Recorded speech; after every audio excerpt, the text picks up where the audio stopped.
10th of November in 1955, Captain Gerald Douglas, while on a regularly scheduled delivery on his merchant ship, sighted a large mass in the waters near the Vanuatu level island of Fiji. He turned his ship closer to the mass, and as it came closer and closer into view, Douglas could soon identify it as the wreckage of a fishing ship. The ship was partially submerged from the port side. It was in very poor condition, with the bridge of the ship being completely destroyed, and the radio was tuned to 2,182 kilohertz in an attempt to call for an emergency. Most importantly, there were no people on board to be seen. On the only side of the ship visible from above the waters read a name, Joyita.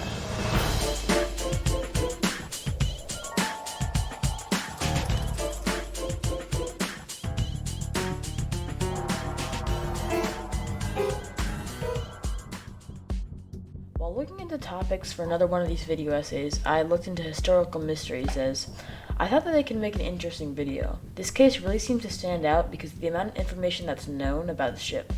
We know everything about this case except for how the 25 crew and passengers seemingly vanished into thin air. It really seems like after well over 6 decades, we should have some sort of concrete hypothesis or definite explanation for why and by which means the ship was suddenly abandoned. But here we are today without a widely agreed conclusion to the events on board Joyita. Here is a breakdown of what we do know.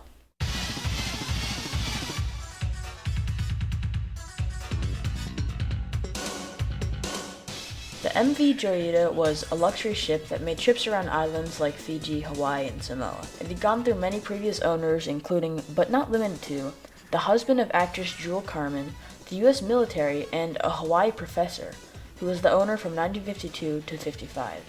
And it was in the year 1955, on October 3rd, that Joyita left the Apia harbor in Samoa. It was delayed from the previous day after the machine engaging the power transmission, also known as the clutch, stopped working on the port side of the ship. Because of that delay, the Joyita left at around 5 o'clock in the morning for the Tokelau Islands, which are 270 miles away from the harbor.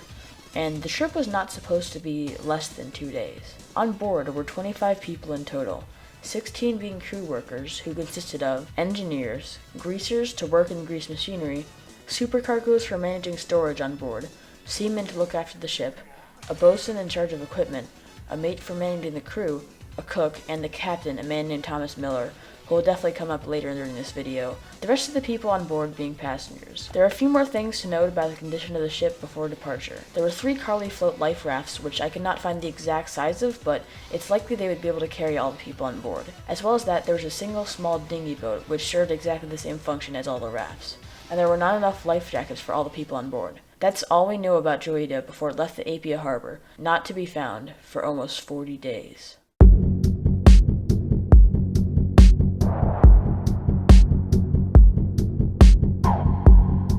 After Captain Gerald Douglas found the wreckage, it was put under further investigation. Here's what the authorities found while investigating the wreckage of the ship. For one, it was found, as I mentioned before, leaning and flooded from the port or left side.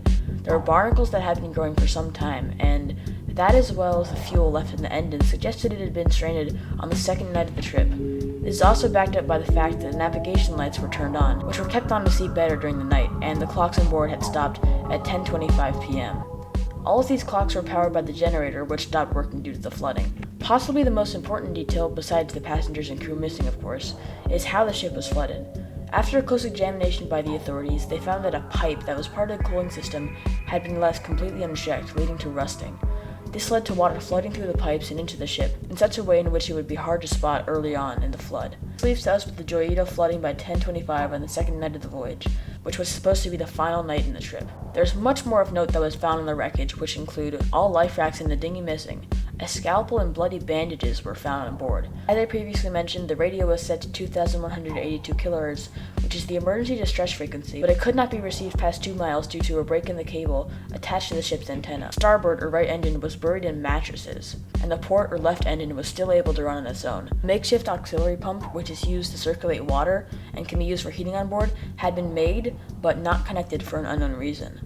The bridge on the ship, which is where the boat is controlled from, was destroyed by an unknown force, and a ramshackle awning was rigged on the bridge.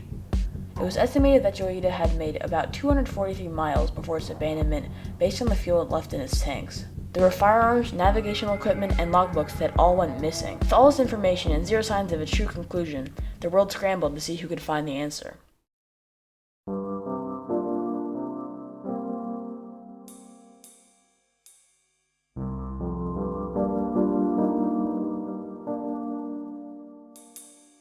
The first to come out with what they thought would be a definitive answer was the media. The Fiji Times, which is a Hawaiian newspaper, immediately pinned the wreckage of the Joyita on the Japanese, citing the supposed conclusion of the Fiji Island authorities. This was likely a product of its time due to tensions still existing between the US and Japan. But with this, newspapers such as the Daily Mirror and the Sun carried on with the story, citing the Fiji Times article. All three of these papers had the story as their first-page headline. This was soon contested by papers like the Pacific Islands Monthly, who quoted the broadcast of the Colonel Secretary's daughter. It reads, quote, "This morning a statement was published to the Fiji Times and Herald to the effect of it is believed that the official view held by Fiji authorities is that the passenger and crew of the Joyita were murdered, and an attempt was made to sink the vessel in order to cover up all evidence of the crime. Having read that report, I have come to this microphone to speak on behalf of the government of Fiji and to say most emphatically that it is not, I repeat, not true that this is the view of the government of Fiji, nor is it the view held in any responsible official. This point was made in a statement by a public relations officer which was quoted by the newspaper, and my purpose now emphasize it." To summarize, a public relations officer claimed that the Japanese were responsible for the sinking and death of the passengers and crew on board, which is a statement that the vast majority of other Fiji authorities did not agree on whatsoever, and in fact vehemently disagreed on. The Fiji Times then went with the Japanese story, despite the Fiji government mostly disagreeing with it. This, however, was far from the only theory that was suggested about the Joyita. On the 1st of July 2002, author David Wright published Joyita, Solving the Mystery. This book claimed to have the final answer to the question almost half a century after it was posed. How did the Joyita's crew and passengers just disappear? I got my hands on a PDF copy of the book, and its claim is this. Someone incorrectly believed that they had sent out a mayday signal on the radio, which was actually not working, and persuaded the crew and unofficial passengers to wait on the rafts for rescue by a Royal New Zealand Air Force Sutherland flying boat that never arrived. One by one, they would have drowned. There were only a few life jackets aboard, or been killed by sharks. Important clues to the abandoned ship scenario include that the chronometer and logbook were taken, along with a couple firearms that Miller kept aboard. Wright believes the firearms may have played a key role in forcing Miller off the wooden vessel he personally regarded as unsinkable. This claim points towards one or more people on board forcing Captain Miller off the ship with firearms. They released all forms of escape, bringing the carly floats in the dinghy. They then had the rest of the crew and passengers be eaten by sharks or drown. It seems really unlikely to me. It does not count for a motive or specific member on board to do such a thing. This also means the flooding would have been a complete convenient coincidence for the perpetrator, which doesn't really make sense. A similar book titled The Joyita Mystery posed a more likely answer to me. Here, author Robin Maugham put forth the idea that Chuck Simpson, the mate, as well as others in the crew, had a grudge against Captain Miller. Once the Joyita was far out into the waters, Simpson would have rebelled and started a mutiny. The captain was seriously injured, then the ship was abandoned by the choice of Simpson, choosing to attempt escape by rafts and dinghy. Miller, as well as the navigational equipment, went with them. More violent waves would later cause the bridge to be destroyed. Though this explanation seems more likely, there are still some uncertain areas that don't really seem to line up. First of all, why keep the captain on board? Again, the damage to the ship that would cause flooding would still be a coincidence, and even so, why try to leave the ship when they thought that help was on the way from the radio signal? Though all these hypotheses seem likely to an extent, there really seems to be some major hole in one of them that stops me from believing them. Despite all this, I have an idea of the most likely situation that fits all the details, with no logical holes that I can think of. Here it is.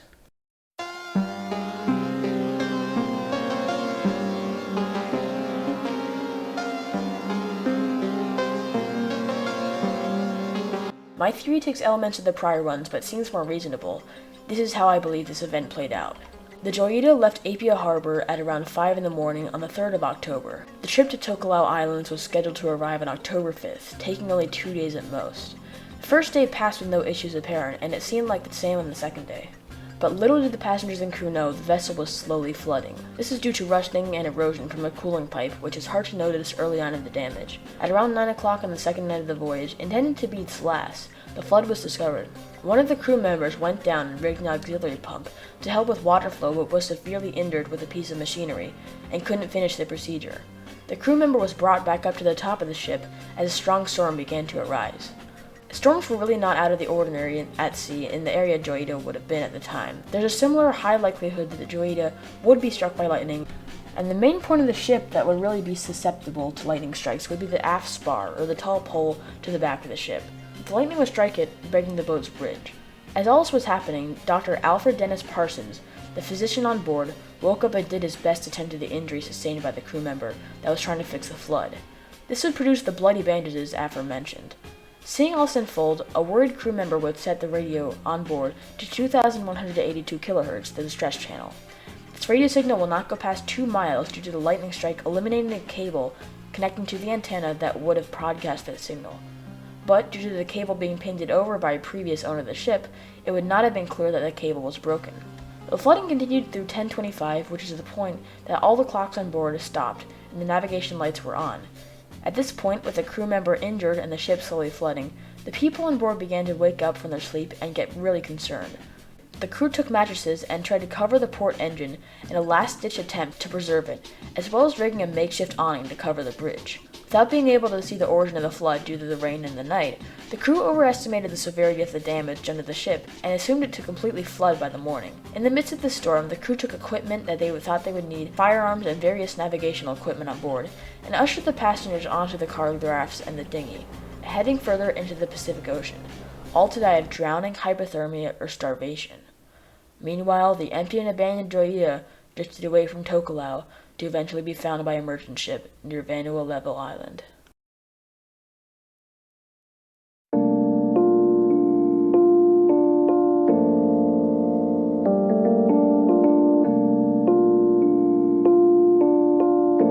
As of recent news in the Joyita, there really isn't that much. It was auctioned off and sold for £2,425 which is about $500,000 adjusted for inflation today, and soon continued in normal trade until it was damaged severely at sea twice? Not much has been done since the year of the abandonment happened in terms of investigation.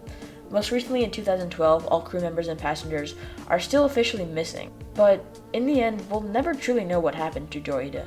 We can speculate to insane lengths, not dissimilar to what this video is, but in the end, we'll never really have a concrete answer to what happened that night in 1955. Every person involved in the investigations and every relevant naval official is either retired or just dead. And the ship itself was stripped for parts, and then that stripped ship, under poor conditions, was slowly destroyed by natural elements. It's at the point where it'll truly stay a mystery forever, and we won't get a satisfying conclusion. And that truly is the fate of the Joyita. Thank you for watching.